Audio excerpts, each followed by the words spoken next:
Hi viewers, welcome to தர்வின் vlog. தர்வின் vlog சேனலை first time பார்க்குறவங்க subscribe பண்ணிக்கோங்க. பக்கத்தில் இருக்க பெல் பட்டனையும் ப்ரெஸ் பண்ணிக்கோங்க. நம்ம சேனலில் பேபி டிப்ஸ், ப்ரெக்னென்சி டிப்ஸ், அப்புறம் குக்கிங் டிப்ஸ் எல்லாம் போட்டிருக்கேன். ஸோ இன்னும் இந்த மாதிரி யூஸ்ஃபுல்லான வீடியோஸ் எனக்கு தெரிஞ்சு நான் லைவாக எக்ஸ்பீரியன்ஸ் ஆன டிப்ஸை தான் நான் உங்கள் கூட ஷேர் பண்ணிகிட்ருக்கேன். ஸோ இந்த மாதிரி இன்னும் தெரிஞ்சுக்க சேனலை வந்து சப்ஸ்கிரைப் பண்ணிக்கோங்க. இன்றைக்கி வந்து நான் தேங்காய் பருப்பி செஞ்சேன். ஸோ அது எப்படி இந்த கம்பி பதம், பாகெல்லாம் காய்ச்சாமல் எப்படி செய்யலாம் ஈஸியாக அப்படின்னு தான் உங்கள் கூட ஷேர் பண்ணியிருக்கேன். ஸோ இதுக்கு வந்து நான் 4 பெரிய சைஸ் தேங்காய் எடுத்திருக்கேன். அது வந்து நாங்கள் எப்போவுமே வீட்டில் துருவி தான் எதாக இருந்தாலும் துருவிக்குவோம், மிக்சிலெலாம் அடிக்க மாட்டோம். ஸோ உங்களுக்கு வந்து மிக்சியில் அடித்து செய்கிறதுனாலும் ஓகே தான். ஸோ இதை வந்து 4 பெரிய தேங்காயும் வந்து துருவி நல்லா வறுக்கணும். அதுக்கு வந்து அடியில் வந்து பாத்திரம் நல்லா கெட்டியான பாத்திரமாக எடுத்துக்கோங்க, அடிகனமுள்ள பாத்திரமாக எடுத்துக்கோங்க. ஏன்னா அப்போ தான் சீக்கிரமாக கருகாது. இது வந்து நம்ம வந்து கொஞ்சம் நாளைக்கு ஸ்டோர் பண்ணி வச்சுக்கிற மாதிரியான ஒரு ஸ்வீட்டு. அதனால் வந்து நல்லா அதோட ஈரத்தன்மையெல்லாம் போகிற அளவுக்கு, அந்த தேங்காயில் இருக்கிற ஈரத்தன்மையெல்லாம் போகிற அளவுக்கு கொஞ்சம் வறுத்து எடுத்துக்கலாம். கொஞ்சம் பொழு பொழுன்னு உலகணும் தேங்காய், அந்த அளவுக்கு வந்து வறுத்து எடுத்துக்கலாம்.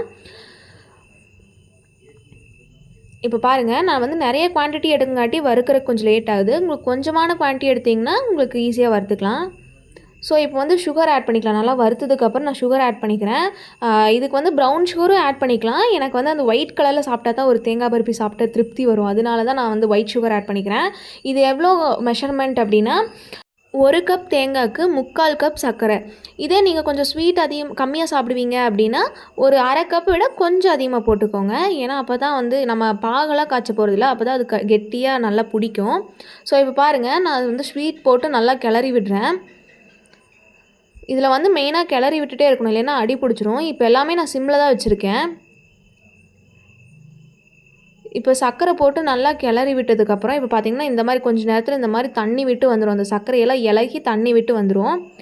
தண்ணியெல்லாம் எதுவுமே நீங்கள் ஊற்ற வேண்டியதில்லை. இப்போ பாருங்கள், மறுபடியும் கொஞ்சம் நேரம் கிளறினதுக்கப்புறம் இன்னுமே அந்த தண்ணி சுண்டி மறுபடியும் சர்க்கரை வந்து மறுபடியும் கெட்டியாக ஆரம்பிச்சிருச்சு. இப்போ பாருங்கள், அந்த பாத்திரத்தோட சைட்லலாம் சர்க்கரை நல்லா கெட்டியாக ஆரம்பிச்சிருக்கு. இப்போ தெரியுதுங்களா? அந்த மாதிரி நீங்கள் வந்து எடுத்து விட்டு நல்லா கிளறி விட்டுட்டே இருங்க.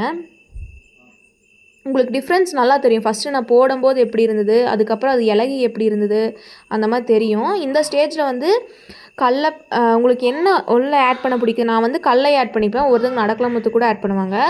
நான் வந்து கடலையும் ஒரு 6 ஏலக்காயும் தட்டி சேர்த்துக்கிறது கூட. நீங்கள் குவான்டிட்டி கம்மியாக எடுக்கிறீங்கன்னா ஏலக்காயும் கம்மியாக போட்டுக்கலாம். அதை ஆட் பண்ணி நல்லா மிக்ஸ் பண்ணி விடுங்க. இது வந்து நல்லா மிக்ஸ் பண்ணிகிட்டே இருக்கணும், இல்லைன்னா அடியில் வந்து கருகின மாதிரி ஆயிரும். இப்போ பாருங்கள், உங்களுக்கு நல்ல டிஃப்ரென்ஸ் தெரியுது. மறுபடியும் நான் கொஞ்சம் நேரம் கிளறினதுக்கப்புறம் பாருங்கள், அது நல்லா சுருண்டு வருது இல்லையா? இதுதான் பக்குவம். இதுக்கு வந்து நீங்கள் பாவு காய்ச்சணும் அந்த மாதிரிலாம் எதுவுமே வேண்டியதில்லை. நானும் முதல்ல வந்து பாவு காய்ச்சி தான் செஞ்சிட்ருந்தேன். அப்போ வந்து ஒன்றா ரொம்ப இலகிரும், இல்லைன்னா ஒரு மாதிரி டிஃப்ரெண்ட்டாக கரெக்டான கட் பண்ணவே முடியாது. இப்போ பாருங்களேன், நான் பாவு காய்ச்சவே இல்லை, பட் இந்த மாதிரி ஆயிருக்குங்க. அது மாதிரி நீங்களும் ப்ராக்டிஸ் பண்ண உங்களுக்கும் நல்லா கரெக்டாக வந்துடும். ஸோ இப்போ வந்து நல்லா அந்த மாதிரி சுருண்டு வந்ததுக்கப்புறம் ஒரு பிளேட்டில் கீழே தேங்காய் எண்ணெய் தேய்ச்சி அதில் வந்து நல்லா பரப்பி விட்டுக்கலாம். இந்த மாதிரி கரெக்டாக சமமான அளவில் வந்து பரப்பி விடுங்க. ஒவ்வொருத்தங்க கீழே நெய் கூட தேய்ப்பாங்க. எனக்கு அந்த தேங்காய் பருப்பிங்காட்டி அந்த தேங்காய் எண்ணெய் ஸ்மெல் நல்லாயிருக்கும், அதுக்காக நான் அது தேய்ச்சிக்கிறேன். தென் நல்லா ஈக்குவலாக பரப்பி விட்டதுக்கப்புறம் ஒரு கப்போ இல்லை கீழே வந்து இந்த மாதிரி வச்சு அழுத்துறதுக்காக ஒரு கப் எடுத்திருக்கேன் நான். அதில் வந்து தேங்காய் எண்ணெய் அந்த கப்லேயும் தேய்ச்சி இந்த மாதிரி நல்லா அழுத்தி விடுங்க. அப்போ நல்லா இறுகி பிடிக்கும்.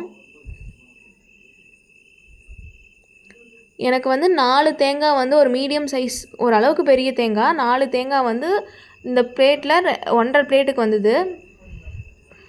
எங்களோட அதிகபட்சமான ஸ்வீட்டே இதுதான். நாங்கள் அடிக்கடி இதான் செஞ்சு வச்சுக்குவோம். ஃபஸ்ட்டு ஒரு 5-6 டைமெல்லாம் எனக்கு நல்லாவே வரல, பட் எனக்கு ப்ராக்டிஸ் பண்ண இப்போது எக்ஸ்பர்ட் ஆகிட்டேன். அந்தளவுக்கு நல்லா இருக்குது. ஸோ அதுதான் உங்கள் கூடயும் ஷேர் பண்ணியிருக்கேன். நீங்களும் ப்ராக்டிஸ் பண்ணிகிட்டே இருந்தீங்க, ஒரு நல்லா இல்லை அப்படின்னா அதை எப்படியும் விட்டுறாதீங்க. நம்ம என்ன தப்பு பண்ணியிருக்கோன்னு பார்த்து அதை கரெக்டாக ப்ராக்டிஸ் பண்ணி செஞ்சீங்க அப்படின்னா கரெக்டாக வந்துடும். தென் அதை வந்து உங்களுக்கு பிடிச்ச பீசஸில் ஒரு பாதி சூட்டில் கொஞ்சம் ஒரு சூடு, ஃபுல்லாக ஆறிடக்கூடாது, கொஞ்சமாக சூடு இருக்கும். ஒரு கை பொறுக்கிற சூடுன்னு சொல்லுவாங்க. பிளேட்டு அடியில் தொட்டு பார்த்திங்கன்னா கை பொறுக்கிற சூடு, அந்த சூட்டில் வந்து நீங்கள் பீஸ் போட்டுக்கலாம். தென் நல்லா ஆறினதுக்கப்புறம் எடுத்து ஸ்டோர் பண்ணி வச்சுக்கலாம். ஸ்டோர் பண்ணும்போது பாத்திரத்தில் தண்ணி எதுவும் இல்லாத மாதிரி பார்த்துக்கோங்க. அதே மாதிரி நீங்கள் இப்படி அறுக்கும்போது கத்தியிலையும் எண்ணெய் தேய்ச்சிட்டாருங்க. ஸோ அவ்வளோதான் கைஸ், நம்ம சூப்பராக தேங்காய் பருப்பு ரெடி பண்ணிட்டோம். நான் சொன்ன டிப்ஸை வச்சு நீங்களும் வீட்டில் ட்ரை பண்ணி பாருங்கள். எப்படி இருந்துச்சுன்னு கமெண்ட்டில் சொல்லுங்கள்.